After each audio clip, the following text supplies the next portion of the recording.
Oi! Hoje é a resenha do conto O Santo que Não Acreditava em Deus, de João Ubaldo Ribeiro.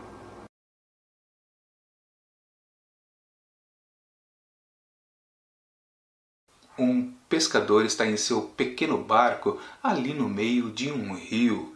Ele já estava pescando durante um tempo e não estava rendendo muito a pescaria. Digamos que ele já estava naquela fase de curtir o ambiente, relaxando, tranquilo, quando de repente surge um homem praticamente ali dentro do seu pequeno barco. E ele repara que o homem não está molhado, então ele não veio nadando. Como que ele chegou até ali?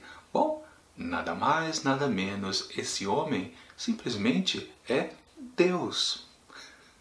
Sim, apareceu ali no seu pequeno barco pedindo que ele, o pescador, pudesse ajudá-lo com uma grande tarefa, que consiste em procurar um certo sujeito chamado Quinca das Mulas.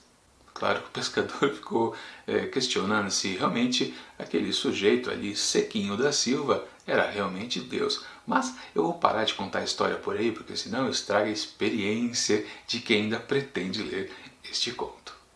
O Santo que Não Acreditava em Deus foi publicado por João Ubaldo Ribeiro em 1981. Este autor brasileiro tem muitas obras conhecidas do grande público, por exemplo, Sargento Getúlio ou A Casa dos Budas Ditosos e também Sorriso do Largato. Algumas delas adaptadas para o cinema, outras para o teatro e até para a televisão. E é o caso aqui também deste conto, O Santo que Não Acreditava em Deus, que serviu de base para o filme Deus é Brasileiro, de Cacá Diegues, lançado em 2003. Na verdade, o filme é uma grande extensão deste texto aqui de hoje. Ele pega, sim, o começo, meio e fim dessa parte mais importante, mas o resto ele cria muita coisa nova. E sim, a situação realmente é bem absurda e bem interessante para você ir colocando mais elementos novos. Afinal de contas, né? Deus aparecer ali pedindo ajuda para um pescador para encontrar uma terceira pessoa. Poxa, por que não faz isso tudo ele sozinho, já que ele é o Todo-Poderoso? Por que precisa de uma ajuda tão simples? Minha avaliação do conto, logo que eu comecei a leitura, eu não percebi que esse texto se tratava da base que deu origem ao filme Deus é Brasileiro. E só lá no meio que aí sim eu percebi que os personagens tinham a ver com a película. Isso, por um lado, foi muito bom, porque eu não tive um preconceito deste texto aqui. Coisa que aconteceu com outro conto aqui do projeto, que foi O Homem Nu de Fernando Sabino. No caso, eu vi duas adaptações cinematográficas daquele texto do Sabino. Então, quando eu descobri aqui o texto original, que é um conto, e que eu, na verdade, sempre pensei que fosse um romance com uma história mais longa, mas não, é simplesmente um conto bem pequeno e que para mim soou muito decepcionante. Eu considero que os dois filmes e seus roteiristas tiraram água de pedra. Eles inventaram muito mais situações engraçadas, já que é uma comédia, para sustentar um filme de 1h30. Foi muito bem feito, isso não tem como negar, eles não tiraram tudo ali do conto do Sabino. E aqui também, para falar a verdade, é apenas uma base. A história de Deus é Brasileiro é muito mais longa, eles tiveram que criar muito mais material. Se bem que o miolo da história aqui do conto serve para o filme. Mas enfim, eu não tinha esse preconceito e quando li o texto passei a gostar muito, é um texto muito divertido também.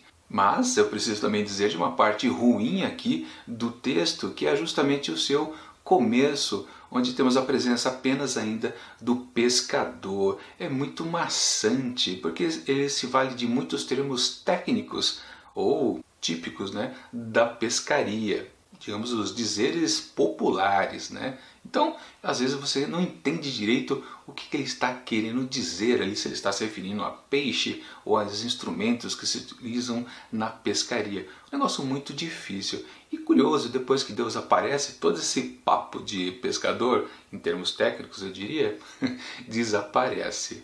Falando em papo de pescador, né? Esse texto, com certeza, é uma baita história de pescador, aquelas bem mentirosas, né? Que vão aumentando e que todo mundo desconfia. Afinal de contas, né? Tem que tirar uma foto para provar, né? Com certeza a maior qualidade desse texto são os dois personagens. Primeiro, o próprio pescador, protagonista da história, que é muito engraçado e tem certas opiniões ali a respeito do comportamento de Deus, mas, claro, ele se segura muito, não fala, tanto que o desfecho da história vai por aí, que eu não vou adiantar qual que é. E sim, claro, o melhor de todos é Deus, que é impagável, e a sua fixação em se valer do pescador para cumprir essa missão aí misteriosa dele é muito interessante. E também a gente se questiona, poxa, ele que tudo pode, por que precisa se valer de um sujeito tão simples para conseguir isso? E uma coisa também que a gente pode até questionar, que foi o que eu não gostei do texto, lá quando eu reclamei que é muito técnico nos termos da pescaria. Lembrando que o protagonista, ele se acha, se considera um pescador muito profissional, ou pelo menos que ele sabe de tudo a respeito de pescaria. E depois surge um sujeito, nada mais nada menos que Deus, que também, digamos que sabe de tudo, mas também ele tem que se valer de alguém inexperiente. Acho que no fundo toda aquela tecnicalidade que tem lá no começo do texto também não deixa de ser proposital e algo até bem sacado pelo João Ubaldo Ribeiro. Ou seja, o que eu não gostei pode ser, na verdade, até muito bom. Por essas e por outras eu atribuo para O Santo que Não Acreditava em Deus, de João Ubaldo Ribeiro, 4,5 asteriscos. Bom, é isso. Amanhã a terceira resenha da trinca dessa semana dos 100 melhores contos brasileiros do século. Enquanto isso, confira essas dicas aqui do lado de outros projetos de contos aqui do Mantado de Livros. Enquanto isso, curta esse vídeo, assine o canal e até mais.